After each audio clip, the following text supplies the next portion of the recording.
Hello, my friends, and welcome to another edition of Last Newsdesk on the Left. I am your host, Mac Paladin, and the crew is here.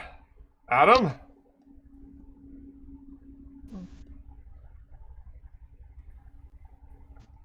Hello? Hmm. Adam, are you dead? No, I didn't hear the prompt. Yeah. Usually you say our names when we do that. We don't usually do the. Yeah, Why was it He did. I did. I said the Oh. crew. I and, didn't. and the crew is here, starting Yeah. with Adam. I guess you cut out there. Weird. Yeah, he cut. Yeah, you cut out. Great. I didn't hear you say the name. So, Anyway, but yeah. Yeah, Adam's here. I'm here. Kevin here. Kevin's here. Betty Yep, Fan is you're here. all, Alex is here. Twilight Winter is here. Let's just get to it. I'm at least as here as usual. Yeah. You can see how into our regular introduction I am.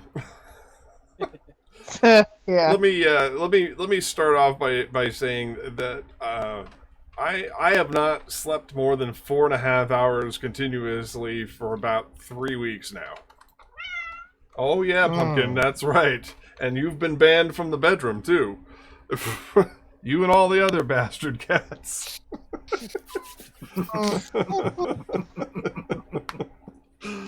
Yeah, I've got a whizzer, and as a result, so I'm not playing favorites. All of the cats have been banned from my bedroom, and it's very upsetting to one particular ginger tabby who happens to be sitting at my left right now.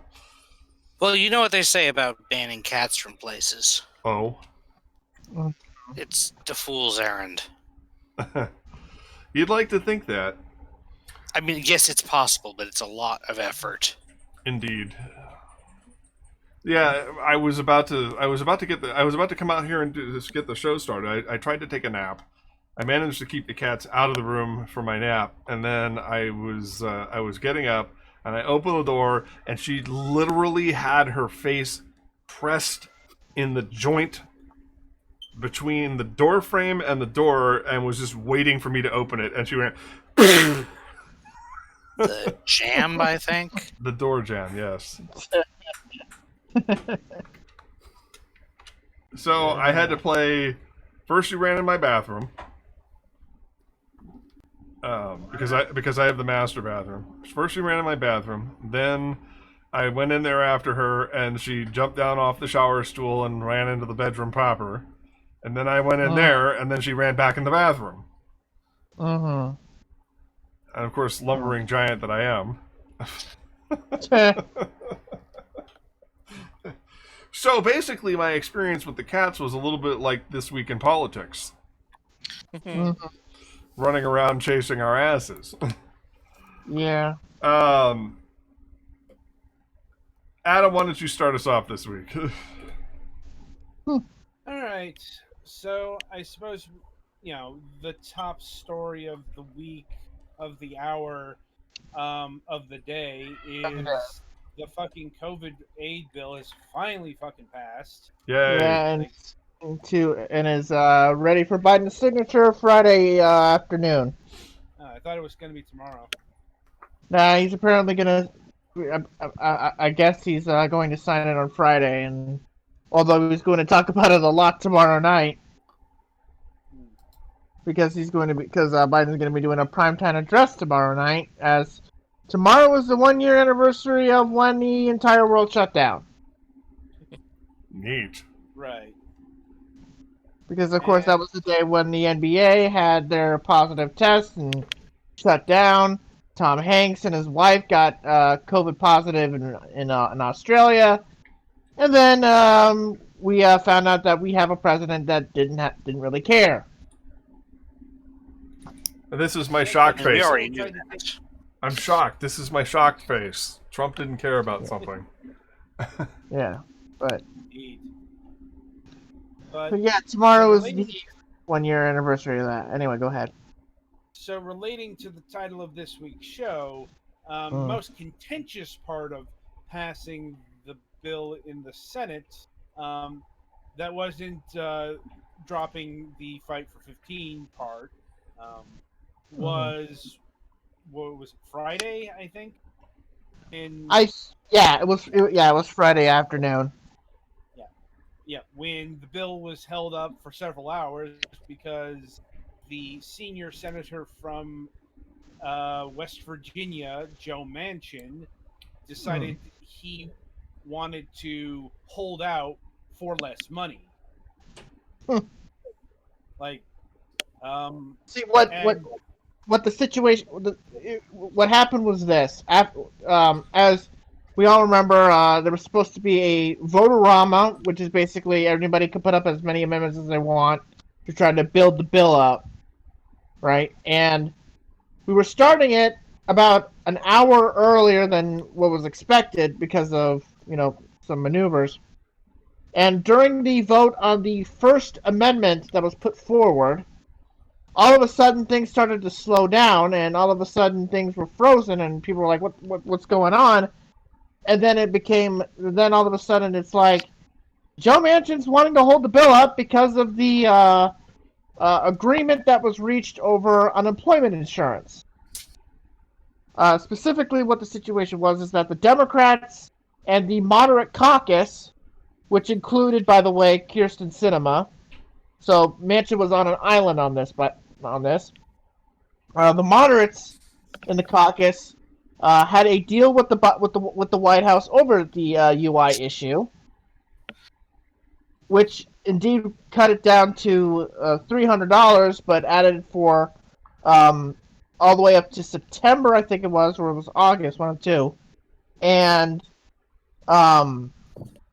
made $10,000 of it tax-free. And Joe Manchin did not like the fact that this UI was tax-free. So he held up the entire bill over the fact that he was thinking about joining an amendment put forward by Rob Portman of Ohio, the Republican, which would cut UI off in July with that additional $100 cut and everything else. What a and guy. Democrats, and at the start of this, funny enough, it was Sinema, I think, that put forward to Manchin, hey, you could vote for our amendment and their amendment, and our amendment would be superior. You would have your way in terms of having both, whatever, and, we could all move on. Manchin said no and quietly went to his office for a couple of hours. Then, a couple hours later, apparently, after he was having conversations with Republicans, Schumer got into the room and brought the big boss man into the conversation, aka Biden, and eventually it ended up with Manchin voting for yes, both the Portman Amendment and the eventual new deal that they got, which basically didn't really change much from the original deal that was kept by the moderates. I kind of imagine Biden just taking him aside and going like, Joe, and just looking at him disappointed. It's a polite. Well, It's a. I don't think it was a video call, but it was basically. You know what I mean. It was like, yeah, it basically was like, come on, Joe, really? Also, it's Come definitely on. possible to stare at someone disappointed without Right. video. Yeah, I don't know. it's I've heard Joe, some pretty good come verbal. I've heard some pretty good verbal side eye. It's like, Joe, come on, really? You really want to do this? So yeah, Joe basically held it up for about 8-9 hours, basically to come basically about 360 or 180 or 360, and then the vote-a-rama started at about 10-11 o'clock, went all night long into the morning hours, and then the bill was finally passed out of the Senate at 10 a.m. Or actually was more 11 a.m. noon. So basically, the Senate was in session for 24 hours because of an 8-hour period of Joe Manchin wanting his way on something and then being told, hey, come on, stop it. This isn't the most enjoyable. This is the hill to die on. The most enjoyable part of it was, of course, McConnell's feeble attempt to adjourn. Yeah, it's like, I I mean, he probably thought that there would be enough Democrats that would want to go home and start things back up in the morning. It's like, no, we're already here. We might as well get this done. Yep. We're gonna go all night. You made us go all night last night. We're gonna make you go all night tonight. And yeah, Joe Manchin highlights the limitations of the current Senate majority that the Dems have, because this is because note to the to anyone who wants the 15 USD wage hike, that's not passing fucking Joe Manchin. Nope. He's been pushing for an 11 USD wage hike. Yeah, $11. You know, $11 an hour indexed to inflation, which would mean probably $12.50 by 2025. Anyway, Mac, you were saying? well, at this point, it's like if you're gonna go for a battle by inches, then it's like take the deal on that one, because it's, as it stands right now, 11 is still better than the 725 they have right now, and this no compromise bullshit isn't going to fly. Yeah, I mean, it's like sorry, Progressive Caucus, you do not have the votes. nope, Yeah. you don't. I mean, you take what you can get. You take what you get. I tried to tell somebody this on Twitter last week, and they blocked me because, well, they didn't want to hear the truth. They thought being a militant asshole on social media would get your way, and it gets your way on social media, but in the real world, no. Yeah, it's like, and it might even in politics eventually get your way. But while you're getting your way with this, a lot of shit is burning to the ground around you. And that is, for most people, not acceptable. Right. Mm-hmm. And, another big one is nuking the filibuster. Joe Manchin has unequivocally stated that the filibuster is not going to die. Now, he's open to filibuster reform. That is to say, make the filibuster actually be the filibuster.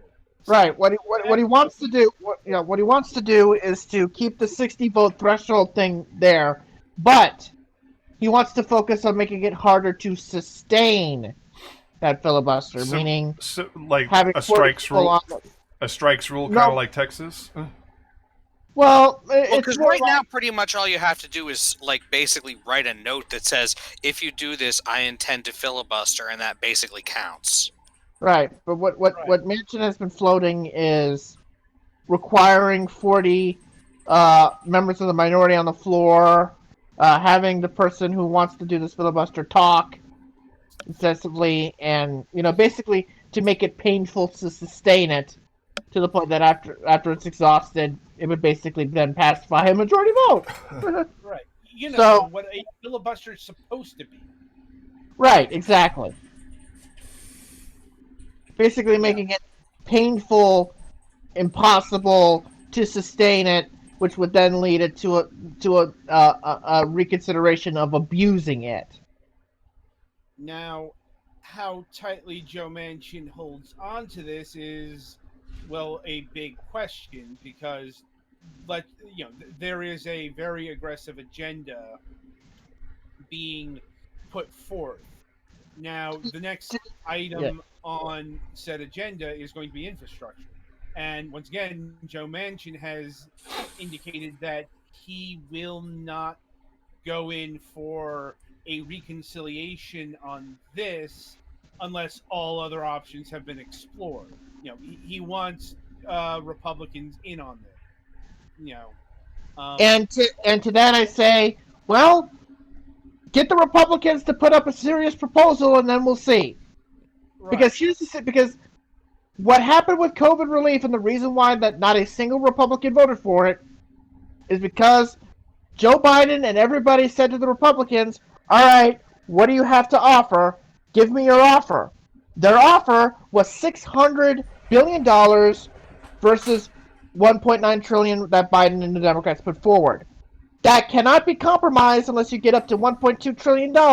And we know for a fact that the Republicans don't want to see, were, allergic to the T word, trillion.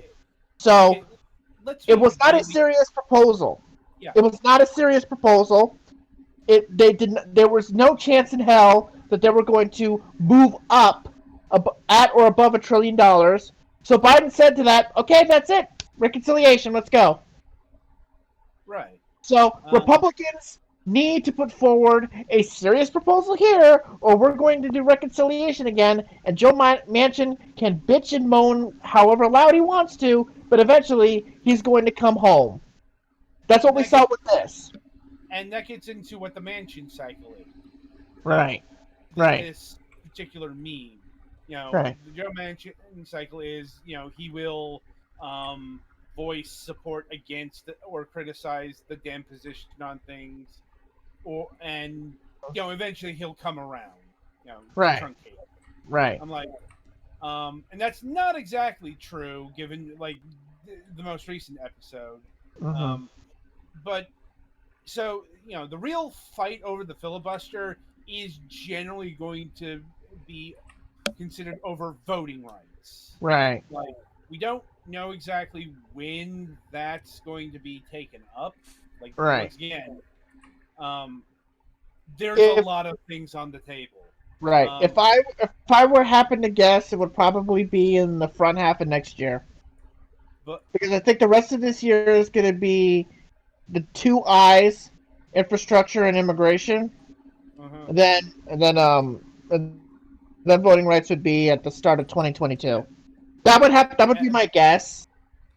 Mm-hmm. But we'll wait and see what happens. But yeah, it's like the Black Caucus has made no bones about it. You will not stand in the way of the voting rights, because this is something that needs to happen. Because once again, when HR1 becomes the main focus of attention, Joe Manchin is going to get the full hell of the entire voting rights apparatus. It's going to be the NAACP. It's going to be AFL-CIO. It's going to be every single major Democratic institution. And Joe Manchin, no matter how much he wants to say otherwise,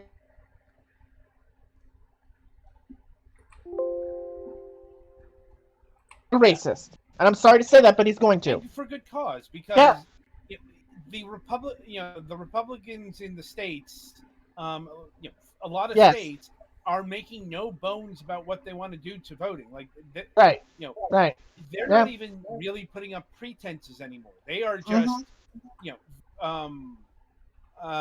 voting restrictions left and right here, and like, there needs to be something done about it. Or else, like, for example, Joe Manchin may not have a fucking career next time he's up for election. Well, to be quite frank, he probably won't have a career regardless. But that's beside the point. The point is, the Republicans want and are, advancing a lot of shit to make it a lot harder to vote.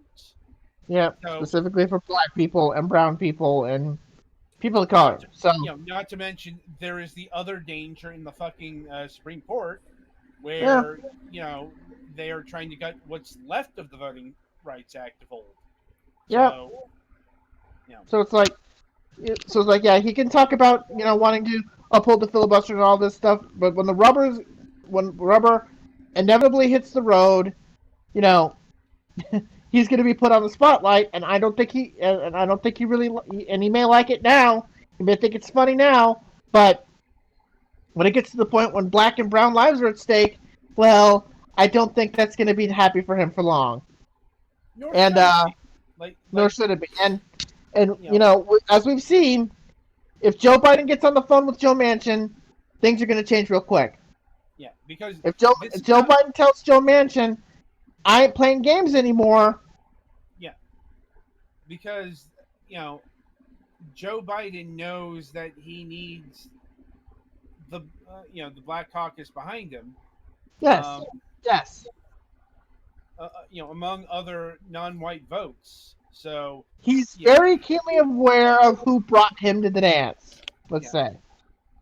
So, and we all know Republicans aren't going to vote for any sort of voting No, right. no.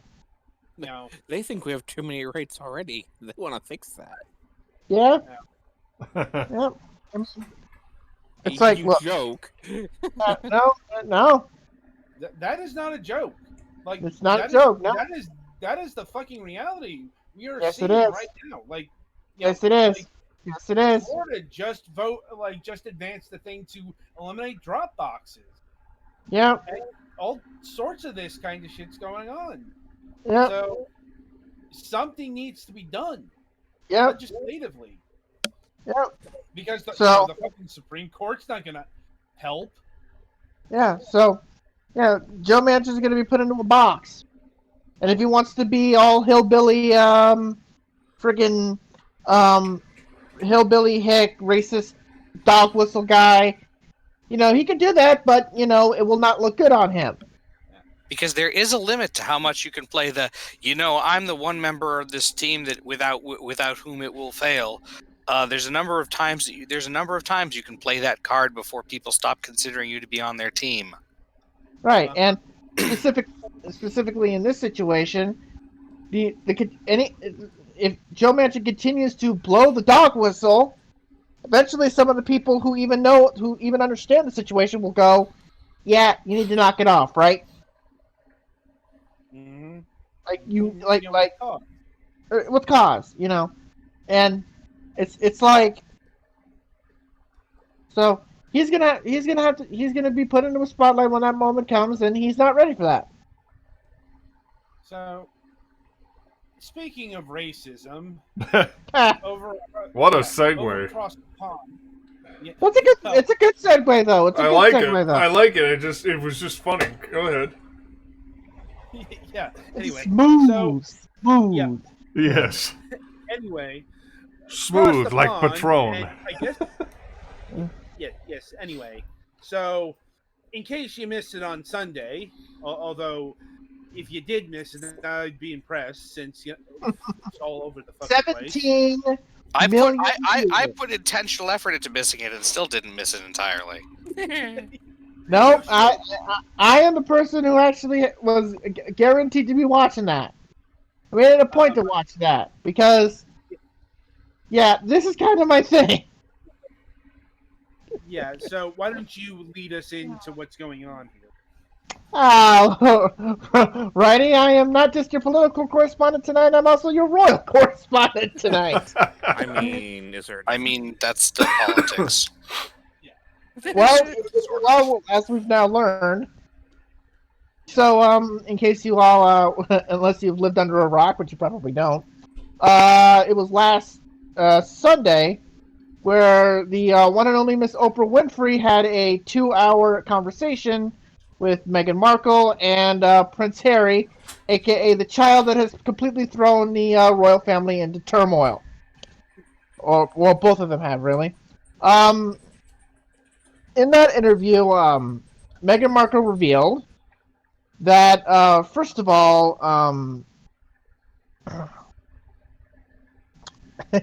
well, the major thing was involving their son, Archie. She revealed big things one by one. First, that they would not give him any royal titles, unlike the child of William and Kate. And that security protection comes with the title. I was going to get that. Yeah, I was going to get that. They would not give him security. And also, there was apparently a conversation between Harry and an identified member of the royal family, Charles, which involved worry by the said individual, Charles, about the child's skin color and how dark he might be. Which crusty racism amongst the royals? How can it be? Colonial racism. Yeah. Colonial. Well, I said That's crusty, the word. but that's... You said crusty, but the word is colonial. Yes. Yeah.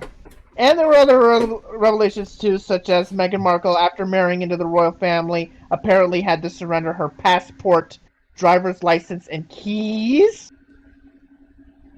And that after they moved out, and that Meghan Markle apparently went to the royal family and said, "I need help. I'm having suicidal thoughts and so forth," and they basically said, "Oh, just deal with it."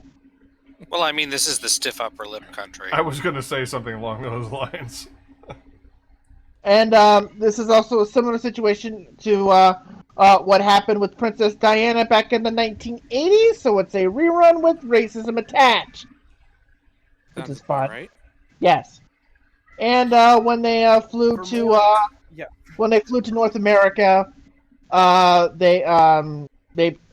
Meghan and Harry lost their security, lost any and all financial assistance, and basically were living off of Diana's inheritance to Harry. And also for a couple of months were living in a house given to them by Tyler Perry, who also gave them security. So all of that pretty much all revealed that, yes, the royal family is still got that good old classical colonial racism in them. That they have learned absolutely nothing from what they did to Princess Diana. Surprise! And pretty much has killed the popularity of the monarchy the moment that Lizzie's in the grave. And, well, Because as much as she's still old and rich and probably pretty out of touch, at least she was raised to, pretend to be nice. right. She still is the face of the monarchy. And she still has popularity because of being the face of the monarchy for so long, for so many generations, for so many presidents, and so on and so forth. Meanwhile, her sons are complete and total are garbage. You got Charles over here. You've got a certain Andrew over here who's got his own little problems. Boy, that's putting it mildly. Putting it mildly, yes. Yes, pedophilia. And also Epstein. Yeah. And between the two of them, and also now William, who is quiet as a mouse, and also helping to split here. You now have a situation where the moment Queen Elizabeth leaves the mortal plane, that monarchy will not be will lose a vast majority of their support that they have right now, even at this moment in time. So, I mean, there's going to be mostly white people and mostly older white people who are still going to support this monarchy. But for everybody else, yeah, this reminds everybody of what happened with Diana, and also remind people that this is a monarchy that has been around for over 1,000 years, which has also been involved in genocide and racism in every single continent on this planet. I saw a thing that may or may not have been true on, I think it was Twitter earlier today, saying that the most common holiday in the world is independence from the British. Ah, funny how that works, isn't it? Yes. I have not personally verified this, but it certainly sounds right. Well, it's independence from an empire, and Britain was the big empire until we came along and said, "Hey, how you doing?" We fought an entire war, so we don't have to give a shit. Two The royals. wars. Yep. Don't forget, we had a war. We had a war in 1812 too. Yep, I was going to say Revolutionary War and the War of 1812. Yeah, we were talking about 1812 when we were talking about 1/6. There's a reason for that. They almost burnt down the entirety of Washington D.C. and then the weather came along to help them. So, but yeah, I mean, it should not be a surprise that the royal family is still got that good old-fashioned colonial racism, but they still got it. They learned nothing from what they did to Diana, and probably for obvious reasons. And, well, now everybody, everybody is showing their asses right now. On the upside, Piers Morgan is without employment again. For now, I unfortunately have to suggest that this will not be a permanent thing, but he will find a new job and new job on TV. No, I know. The only question is where.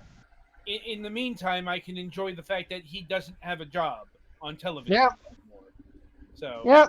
Well, we'll see how. Well, hopefully it's for a good while, and he does not get a job within the next week or two, which probably will happen considering there is two Fox-like networks launching in the UK. One of them by the Murdochs, one of them partially funded by Discovery. Or he might zag right over to Fox News proper. I mean, Sure. maybe if Fox viewers want to listen to a British guy for an hour. I mean, I kind of why doubt not? that. I mean, I- sometimes I wonder if Fox News viewers want to crawl back into the monarchy womb anyway. Well, I mean, right wingers have supported the monarchy this week. Well, my it's less about the monarchy and it's more Fox News is all in on the fucking culture wars. Yeah, yes, they are. And since this is now part of the culture wars, they might pick up Piers Morgan just because he was silenced for whatever anti-woke. framing Yeah, device they anti-woke. want to use here. Yeah, anti-woke warrior. I called it. I saw a headline involved him, and I want to punch that guy in the face. Now, if we can just get a trifecta and temporarily unemploy Bill Maher. I mean, we got Keith Olbermann. Now we've got Piers Morgan, and if we could just silence Bill Maher for like 20 minutes, that'd be great. Yeah, that would be nice, wouldn't it? Yes. The trifecta of out of touch. Real time. Yeah, that would be the unholy trifecta of out of touch, upper middle aged white men. Yep. Mm-hmm. Yep. So yeah, that is your royal breakdown, and yeah, if you don't like hearing about royal stuff, I completely understand and I get it, and I think everybody except for those on the right and those who are of a certain persuasion, want to say three simple words: fuck the monarchy. Yeah. I'm like, And that's not getting into the fact that my late mother, God rest her soul, was one of those people who thought that the royal family off Diana because of the fact that they hated her and that she was not having a relationship that rubbed them the wrong way. And if anything, if this week has taught us anything, it's that maybe that's not as conspiratorial as it seems to be. Right. It's like, maybe there's some truth to it. I mean, as far out conspiracy theories go, that was never a particularly far out one. Yeah. I mean, I'm not saying it's true, but I'm saying it's plausible. Right. I mean, it's probably not true, but after this week, you gotta stop and wonder. Maybe Tony Alfred's family has a point. I mean, after all of this, it's like, God bless Tyler Perry. He probably saved Harry and Meghan's lives. that being said, can he fucking retire Medea? I think he already did. He did already. He keeps bringing her back. Okay. There's a stage thing now, sort of. Well, that's where that character started, and where that character's been more successful, frankly. Well, I mean, also, Tyler Perry never kind of got away from plays. You ever watched his movies? They're pretty much plays, but... Exactly, yes. Yeah. But look, it does well for him. It makes him Way too successful. many characters. Yeah. I mean, look, it's made him successful, and it's made him what he is. You know what? God bless him. Right. considering that he does good things. So, you know, if you do good things in your spare time, you know what? Whatever. I just As can't. long as you're not an asshole, I'll be fine. Right. Well, you know, of course, if we wanted to listen into Twitter, then he's part of the. He's part of the. He's one of the targets of the Eat the Rich people. Whatever. Well, they hate him because he doesn't hire writers. He writes all of his own stuff, and you know, he made $1 billion, so obviously he's exploiting someone. And I'm like, that's Right. capitalism, baby. That's how it works. Yeah, don't hate the player, hate the game. Seriously. What is the format? It would be better if he hired more people and gave and spread some love around with his money, and he did a good thing for some people that really needed some help. Are thoughts that can and should coexist? I don't understand the mentality of the idea that people should feel obligated to hire people to do things that they could do themselves. Yeah. Yeah, I mean, if you could do it yourself and you're successful at doing it yourself, do it yourself. True. I guess the I mean- writing thing is isn't the best example of that. Yeah, in Right. my particular, Since that's not actually a job you can necessarily outsource well. I just, you know, it's like in this particular case, I identify with Perry because, of course, I built my own studio on producing my own works. So Exactly. I can't really truck with the people who are like, oh, you should hire people, otherwise you don't deserve to exist. And it's like, it's called self-employment. Yeah. Yeah. I mean, and also, you know, if he wasn't as successful the way he was, he probably would hire more people. But he's been successful doing it himself, and he's doing it himself. So, And keep you in know- mind, I didn't say absolutely should. I said it might be nice if he did, but right. Oh, right.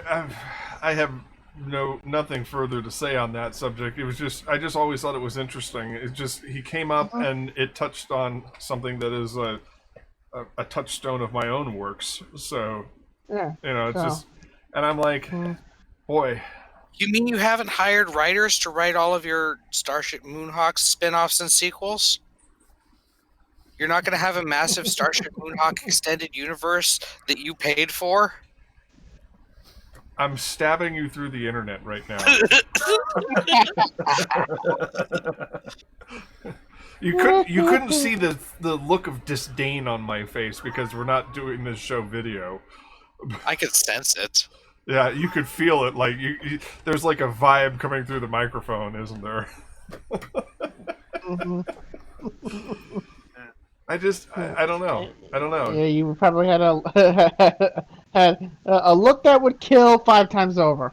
Maybe more than that. We live in a weird time right now where it's like you have all these people out here who have been forced into self-employment because of circumstances, Mm-hmm. and the fact that we have, once again, I will reiterate this, we have laid bare the sins of the system, and we have found the system to be wanting. You know, Yep. it doesn't work. It's built on an old idea using old capitalistic ideals. Yeah. that do actually exploit people, and it's like, and I find it weird. It's like, yes, Tippy, I agree, but See, it's like these things were probably already starting to be seen before the pandemic, but what the pandemic has done is basically accelerated things that already were starting to become trends, but now, you know, are probably trends that'll be hard to take back. right, Although there's going to be a hard attempt to take it all back. it just strikes me as weird that you know, I'm trying to frame this in such a way that's not going to get me into too much trouble, but the simple fact of the matter is that leftist Twitter was basically coming for Tyler Perry, and it's like, hasn't Black Hollywood suffered enough? Yeah. How dare you come for a successful black man who built a studio with his own 2 hands because no one else would produce his works, largely because of the color of his skin? You know? Mm-hmm. I mean, In spite of his string of successes, he basically said, fuck you guys, I'm going to do things my own way. Because I Yeah. can't get the things I want done because of, traditional Hollywood. You know, That's a polite way yeah, to put it. Traditional Hollywood. bullshit. Yeah, traditional Yeah, Hollywood yeah. bullshit. That's a polite way to put Yeah, it. corporate Hollywood bullshit. Yeah, There you go. Yeah. There you go. Yeah. corporate Hollywood bullshit. Something that has gone all the way back to the foundation of that damn town.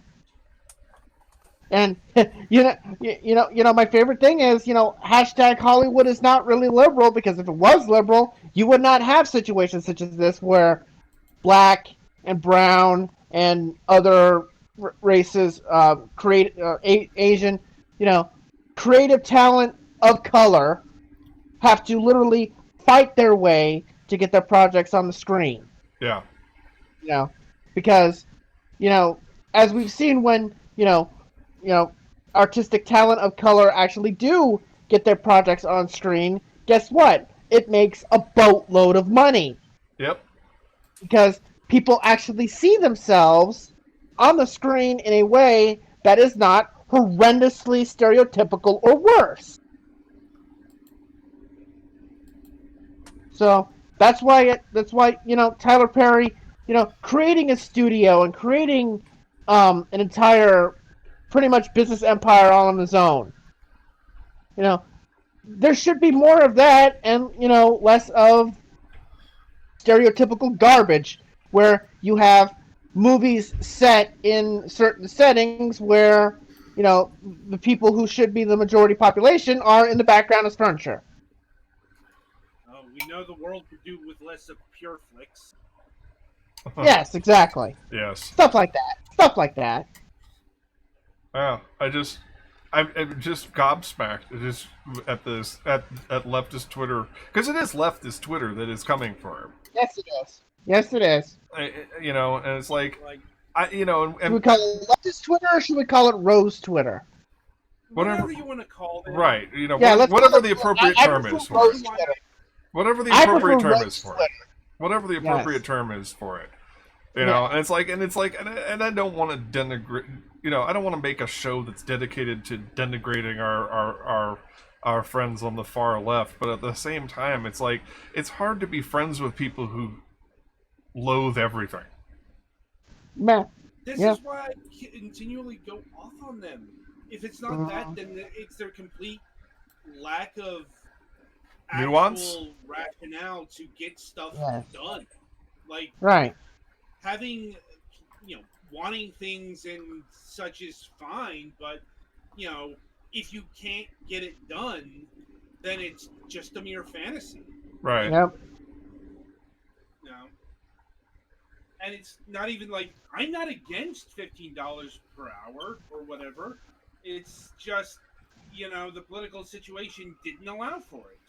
Right. Well, and again, there is some economic nuance to this that needs to be addressed. There needs to be a left center viewpoint on this, because this bullshit about people being in the middle, straddling the fence and hedging their bets is crap, and I'm tired of it. It's like, look, if we went to $15 an hour tomorrow, there would be an economic backlash just because of the way the system is structured, and there would be a lot more fucking people unemployed, and that's not because we want to oppress people and prevent them from making a living wage, but it's because of the fact that capitalism, that if you were to institute a $15 minimum wage without a gradation, without a wading in period, so to speak, for employers and stuff to figure out their strategy for how they're going to whatever, from paying their labor to paying the rent, whatever it is, whatever strategy they need to come up with, because what's going to happen is this. Without some kind of brakes being put on the machine of capitalism, then here's what happens. Rent goes up, taxes go up, there's a number, costs, materials cost goes up, okay, and on and on and on. I'm not going to go out and make an exhausting list of everything that will change, but things get more expensive. Right. And it's like because of that, there's going to be an automatic knee-jerk reaction on the part of people. It's like, it's not that it can't happen. It's that you have to look at both sides, because the saying is that most successful business people are socially liberal but fiscally conservative. Right. You know, Right. and especially under capitalism, and as long as that system is that way, that we don't have some laws that say that, like, for X number of months after a minimum wage increase, you cannot change your labor, you can't increase your prices, you can't do this, you can't do that, which some people would take their own lives over. Unless there was some kind of legal mechanism that forced that situation, then what's going to happen is, they will increase the price of Big Macs. That's everybody's favorite piece of hyperbole about that, because I was there in 1997 when minimum wage in California went up to $5 an hour, or $5.25 an hour, or whatever it was. Minimum wage went to $5 an hour, 97. Okay, I was there. I was management, and I was sitting there as a newly inducted member of the management team of my particular franchise, and I'm listening to the owner and his flunkies go, "Well, unfortunately, due to increases in minimum wage, unfortunately, it's going to have to impact the menu board." So the idea is that the upper levels of management and stuff would have their salaries and their bonuses and stuff, make slightly less all of the money if the minimum wage is increased. Unfortunately, it's really difficult to put mechanisms in place to make them actually do that, as opposed to just choking all of the lower levels even thinner. I got into this argument. Years ago with an artist friend, with a favorite artist of one of my closest friends, and I had to block her because she said that some of the dumbest shit I've ever heard in my life. And it's like, wait, it would only increase the cost of a Big Mac by. It's like, it's not about what the materials physically cost. It's about the perception that the squeeze is being put on the businesses, and this is what the right wing loves to throw out there. But there is an element there. For every lie, there is a sliver of truth, in this kind of thing. And it's like sorry. You have to recognize that no change comes without growing pains. Yeah, I've seen this put up that people make that it would only increase the cost of such and such a thing by such and such small amount. But that's assuming it was distributed fairly, and even then, it shouldn't even be distributed fairly. It should be distributed so that the people who are making way more money than they need make slightly less more money than they need. Yeah, and the simple fact of the matter is that employers are employers, business owners, et cetera, are never going to look at long-term gains until there is a massive upheaval in the system. And that's going to be a generational. Because that's going to be a generational thing. That's going to be one of those things that the people who are currently in business are going to have to die off and pass their businesses on to someone else before there is a major paradigm shift. I mean, that's really how it's going to be. And I feel like the problem is that our whole principle of economics is based on the myth of rational actors. That's a good way of putting it. Yeah. That people will do economic things that are the best in the long term for the most people, or whatever. Or the libertarian nonsense about, if we put faith in the market will provide. Yeah. Like, moving on, since I just watched our numbers drop by 2. Since I just watched our viewers drop by 2. Oh no, it's down to 3. One of them is me. Sorry, we were holding pretty hard at 5 until I started talking about macroeconomics. Which is simultaneously a touchy and boring subject. Yeah. Anyhow, Where to next? Yeah. Well, over to the entertainment corner. So, let's see. How much? Well, the big thing that happened a few days ago was the purported end of Evangelion. Again. Yeah. The end of the end. The end of the rebuild movie quadrilogy. Yeah, which The has end been this time with a budget. Which has not been fully documented unambiguously, but it sounds like it was pretty weird. But if they Yeah. were going to follow up fucking 3 point whatever, it was going to be fucking weird. I'm just glad that apparently some of their characters from the original goddamn series actually showed up. I mean, like Toji and Kensuke and Hakari apparently make appearances. Oh God! Hey, I'm just saying I'm glad they remembered they exist. Oh no! It's more than that. Oh, Kensuke shows up all right. Yeah, I'm like, oh God. It's just. I'm scared. I can't- Someone hold. You've unleashed a monster here. Well, it's like because that's getting into spoiler territory. Yes. You know, and it's probably not a good idea to talk about open Ava spoilers, considering the movie's out in Japan. Franchise. Well, Yeah, and the franchise has a pretty rabid fan base that probably would like to see what all the ruckus is about themselves. I think they've went from rabid. I think they're more feral at this point. Yes. Yeah. I followed some of the reveals on an Ava forum that a friend linked to, and they seemed to be fairly civil about it. Mm. It depends. Well, it depends on what I'm not you saying everyone was civil about it. I'm saying at least some fans were being civil about Yes. it. Okay, Yeah. like It depends on where you go. that is actually true because Mhm. how do I put this? I guess in the most spoiler-free terms, let's just say a good turn has happened for Ava characters, which is weird and scary to me. Yeah. It's basically. I think the best way to describe it would probably be if End of Evangelion and the ending was the same ending, pretty much same feeling of the ending as the TV series ending. Like Somewhere now, around if the you were in, like in the now, middle.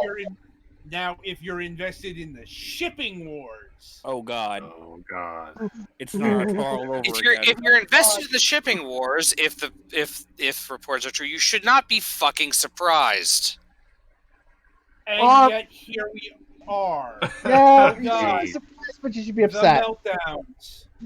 I'm like, let's just say certain. Look, all I'm pairings- saying is you don't introduce an OC donut steal and then don't hook them up with your main character. Nice. A lot of Yeah. words were just said there, and I'm just sitting here like, God, I'm old. Wait, he's like, wait, what the hell did you say? I'm like, Jesus Christ, I'm I know old. exactly what he fucking said. Like, Well, you put me on the bus I with could put me on the. translate that, but once again, if I did, that would be fucking spoilers. Right, that's why I Yeah. phrased it that way. Yes, which is a nice word of coding. Yes, I just play on words. I had this mental image where I was just like, well, me and Keith Olbermann and fucking Pierce Morgan and Yeah. Bill Maher are now all on the bus of now This all is on what the you get bus in the of last news desk, ladies and gentlemen. ancient fucking old white men here. Yep. Hey, That's how we Out of if you touch. stay sane, we might be able to find time to talk about non-fungible tokens.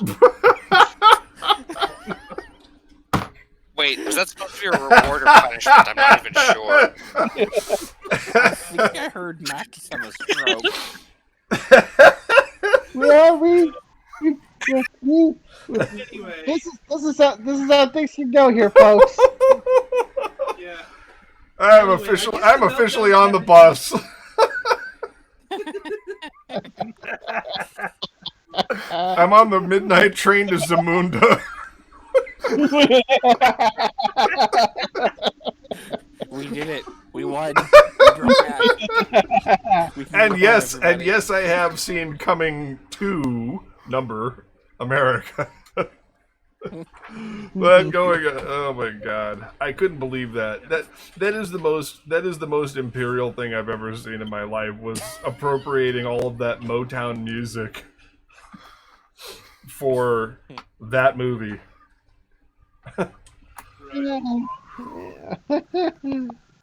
I will say this: I'm going to give you the 30-second non-spoiler version of my review of that movie.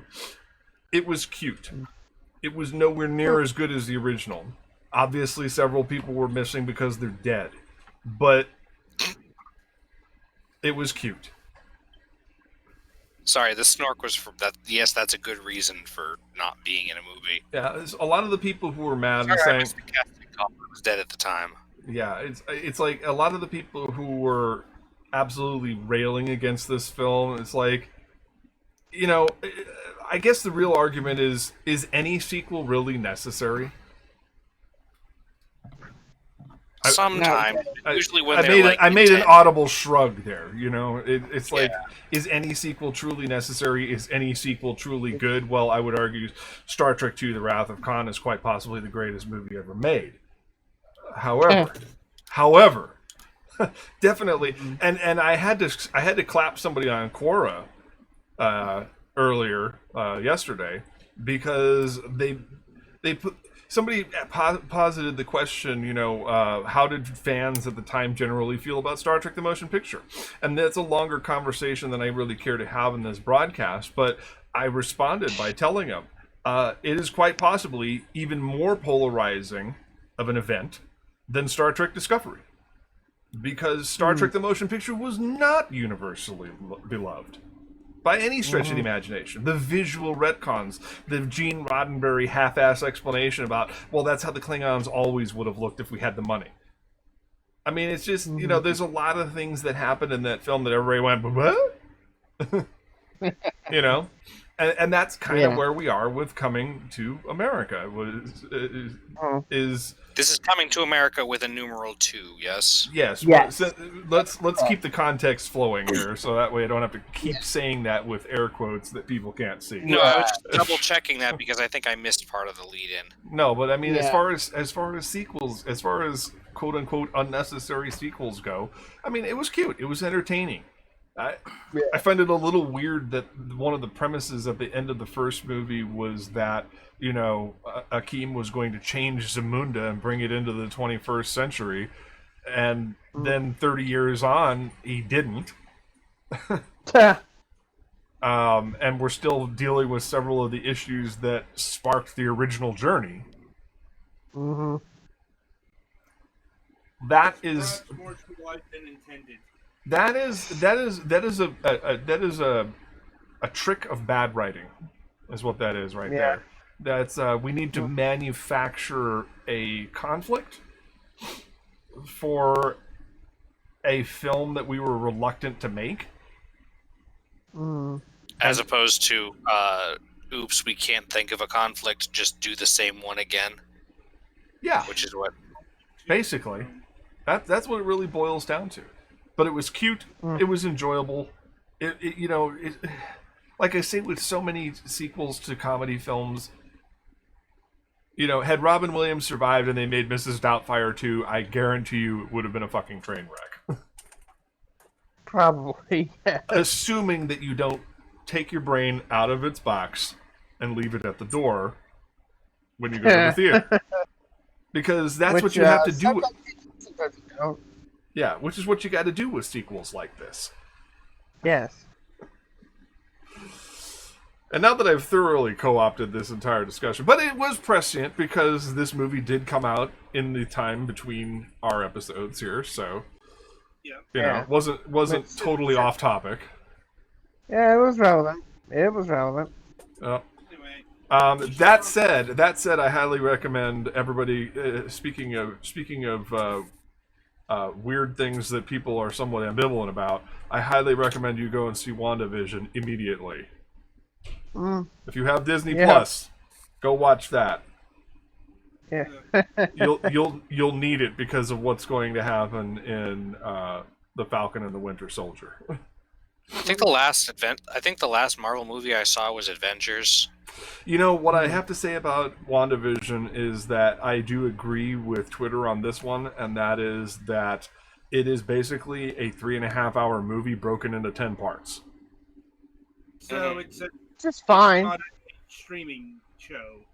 Yeah, but I mean, it's Yeah, very... well, there's so much TV stuff going on with it that it's better served as being on TV, I think. Right. If you've actually seen it, then you wouldn't say that, because this is extraordinarily cinematic. This was made... I meant thematically TV related. No, I understand that, but what I'm saying is that this particular series is one of the most film-like TV shows I've ever seen. Every single episode of it has flashy end credits, styled in the MCU style. This is not like Agents of S.H.I.E.L.D. This is not like Agent If Carter. I recall correctly, it's only the last 2-3 episodes, or the back half where they started to do the end credits. Because I remember at the beginning that they didn't do that, but eventually, as they got to a certain point, you're talking about post-credit sequences. I'm just talking about the way that it's all put together. The end credit sequences have that actor's name, title card, the whole nine, with fancy music by the primary composer throughout it. It's not a traditional TV ending. It's formatted like a Russo brothers film. Yeah. And so I mean, it's expensive looking. There's nothing cheap about this show. Every once in a while, you'd see the budget showing on Agents of S.H.I.E.L.D. I wasn't saying it wasn't I wasn't saying it was TV quality. I was just saying that the fact that TV is such an integral thematic element. No, I'm to the story. I'm saying that if they had clipped all this together into a single feature-length film, that it would still work. Oh yeah, probably. I wasn't saying it wouldn't work. I was just saying it might be somewhat better. Although once again, I may be showing my middle-aged man out of touch with reality here, in that maybe it's extremely modern TV. There's not a lot I can say without because I mean, the show has run its course, but it's still fresh. Still gotta watch out for spoilers. It's still fresh, so there's not a lot I can say about it. Plus, I'm only a few episodes into it, but based on what I've read, because you see, I'm the asshole who goes to the bookstore and reads the last page of the book to decide if I'm going to buy it or not. I don't watch series until they're over. Yeah. But I have been following, since I'm super behind on Marvel shit anyway, so I'd be lost regardless. I've been following Rick Deepad's summaries, nice reviews of the episodes. Nice. But yeah, I highly recommend. If you're an MCU fan, watch it. If you haven't seen it yet, I highly recommend it. Even if you have to do something untoward to see it. Yeah. I've got a couple of sites. I've got a couple of sites in the island nation in the nation of Togo, in the island nation of Togo that you may be interested. Yes. Exactly. Yeah. Oh, I guess you saw those pictures as well. Apparently, the live action Going Merry was seen off the coast of South Africa. Nice. Yeah, that's where they're doing the live action adaptations over there. Yeah. So. Looks pretty good, but that's not the hard thing to adapt into a live action. Yes. Piece. Yeah. Locations and boats are probably the easiest things. Yes, show me your live action Tony Chopper. Show me your live action Frankie. Yeah, show me your live action. Live action Gomu no pistol, exactly. Yeah. Anyway, we should probably wrap it up for the week. Well, I will quickly give an I think update. we've gotten everything that we need to get into. Let me quickly give an update on the Lavenders, of course.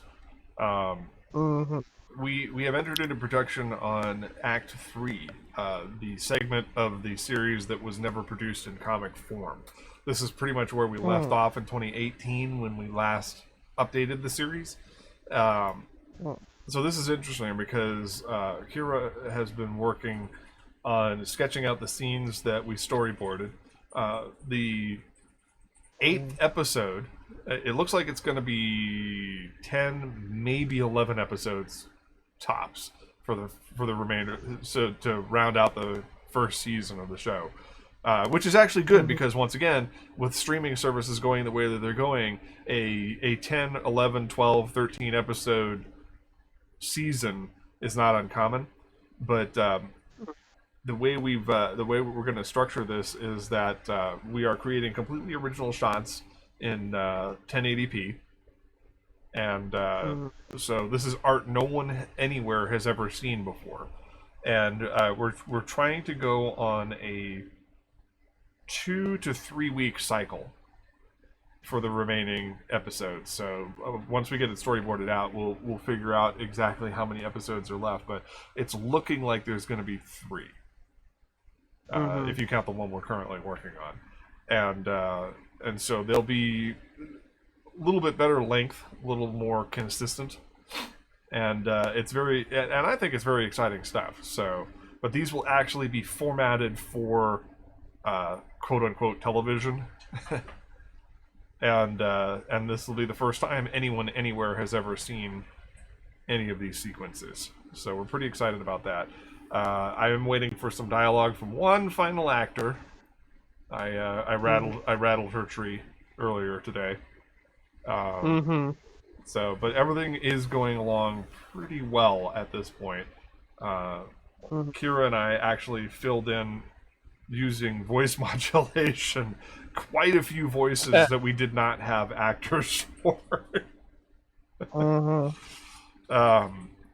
So yeah. That was fun. But yeah, so this is very exciting territory because it means that we will actually complete a story arc for the first time in a very long time. And yeah, the actors that we did hire are exemplary. I can't heap enough praise on what they've done for this series, and so if that's any indication of the way the rest of 2021 is going to go, then I see bright things in the future. But I hope everybody will tune in and check that out, because as hard as we've been trying to get people over here to the Twitch channel, I don't want everybody to forget that we do have a lot of very important work going on over at our YouTube channel. So by all means, click the link in the on the About page. Or at the bottom of the screen, wherever you happen to see it at this given moment, and give us a like and subscribe. So that's it for the entertainment news, and that's it for this week's installment of the Last News Desk on the Left. I think we covered a lot of pretty good territory. We did go off on a small tangent there. Hopefully we didn't permanently lose any viewers over macroeconomics and the minimum wage, but yeah. you knew that was going to happen at some point, you know. But all in all, good show, and we hope you all tune in next week. Make sure to tune in tomorrow for my regular Max Mobile Mayhem stream of Honkai Impact the 3rd. We'll be diving head first into chapter 5. Yeah, chapter 5 of the main storyline. I've made a lot of progress off screen, and so there'll be a lot of things to see. But until then, until next time, and until next week, this is Mac Paladin on behalf of the crew here at Last News Desk on the Left. Thanks for watching. Stay safe out there, kids. Stay safe and get vaccinated.